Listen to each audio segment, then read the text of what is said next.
So let's turn now to the economy, which is the issue causing the most stress right now for Americans. That's according to a new poll conducted by Voto Latino, which also finds that 57% say the American dream is dead. Additionally, most Americans are now buying less or cheaper groceries, with 28% even reporting skipping meals to save money. And 24% say they've taken a second job or side hustle just to make ends meet. Joining us now, the president of Voto Latino Foundation, Maria Teresa Kumar. Maria Teresa, great to see you this morning. Stark numbers to be sure. You know, it's certainly something we sort of talk a lot about, and we know President Trump tried to take on the issue of affordability last night. I'd argue he failed. But this polling shows yet again that these economic concerns are first and foremost for so many Americans. Tell us more about what you found.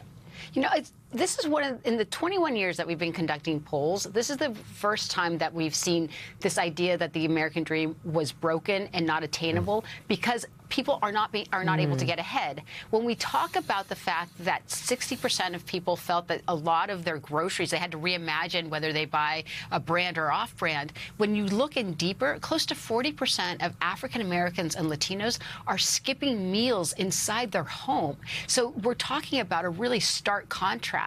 And this is where the irony lies. The irony lies is that when you look at economic indicators globally, the United States economy is roaring. It is actually doing exceptionally well compared to everybody else. So a lot of this is self-imposed. When we say that people have to figure out what they're going to buy off-label, oftentimes it's because the tariffs that this administration has imposed is finally finding its way to the grocery stores, to the grocery aisles. But then there's also part of the poll we found, again, for the very first time, 54% of American women feel that they just cannot get ahead. Sure, they have a job. Sure, they have two jobs. They are trying to stretch that dollar for their families, and they just simply cannot make it. So as we're going into the holiday season, I really encourage Americans to continue talking to each other, but more importantly, how can we help? When it comes to crowdfunding, for the first time, we're seeing GoFundMe pages so people can pay their medical bills, so that people can pay groceries on their, on their table, let alone whether or not some kids are going to actually have Christmas. It is, again, shocking only because all of this is self-imposed. When the American people voted for Donald Trump, it was because he promised affordability, he promised accessibility, and people took a shot.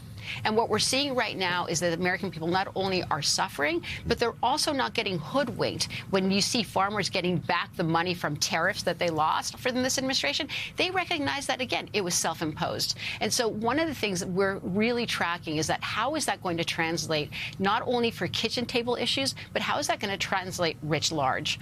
Something else we found in this poll, which was quite frightening, was that 78% of Latinos in Latino neighborhoods where they see ICE, they feel less safe. That's a broken promise also from the administration, because they promised that the whole purpose of creating ICE was to make sure that Americans felt more safe, and that is not the case. So it is a compilation of anxiety when it comes to politics, anxiety to be able to feed their families, and anxiety coming directly, sadly, from Washington of this dysfunction. And so we need to have these conversations. So thank you for, helping us break this news of how do we actually get back to fixing the problems that Americans care about. And that is, at a very basic level, not wanting to worry about politics and wanting to be able to make sure that they are thriving in this economy, which they are not.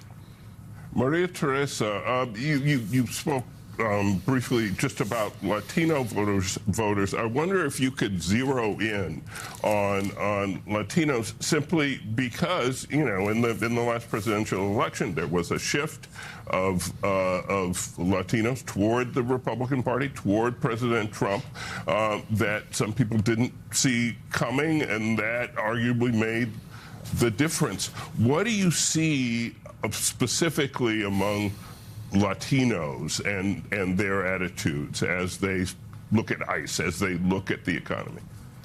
The best example I could actually draw out is Miami yesterday, winning for the very first time the Democratic mayoral race. We haven't seen that in over 30 years. But just more recently, what we saw in California, and I use California as an example, less New Jersey, where we saw, Passaic County basically shifted from Kamala Harris being -3% to Mikey Sherrill winning that area by over, double digits, closer to 22% from the Latino vote.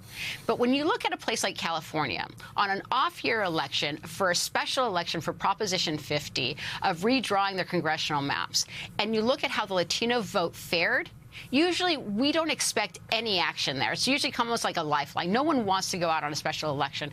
We saw turnout not just in Southern California, but in the Central Valley at the same rates as we see during midterm elections. 11 million people went out and voted in that election, and that was outstanding. People did not expect that. But it's because the Latino community has been paying attention.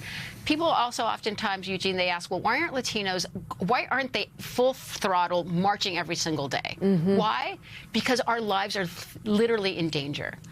I can't tell you how many people, whether we're talking about someone at the grocery store, whether we're talking about an executive that you all may know, walking around with their passports, concerned about what's happening because the racial profiling is very deep, it's very real. The fact that close to over 79% of the people that have been abducted by ICE have no criminal records. Let's not even talk about over close to 200 American citizens that have been caught in the dragnet. Latino communities, we are paying attention. We're saying it's about the economy. That's why we've decided to take a shot on Donald Trump, but clearly that's not part of his agenda. We're his agenda. Let's make sure that we're organized. Let's make sure that we're informed. But more importantly, when we see allies showing up for us, let's make sure that we continue that. I can tell you that the fact that here in Washington, D.C., we have parents making sure that other parents can take their kids to school safely every day so that they're not abducted by ICE. This is a place that resonates at home in every single corner of America right now. It's not what we voted for. Absolutely. And New York City is certainly gearing up as well. The new poll from Voto Latino is out now. The foundation's president, María, Teresa, Kumar, thank you so much for coming on the show and for what you had to say today. We'll be right back with much more. Morning Joe.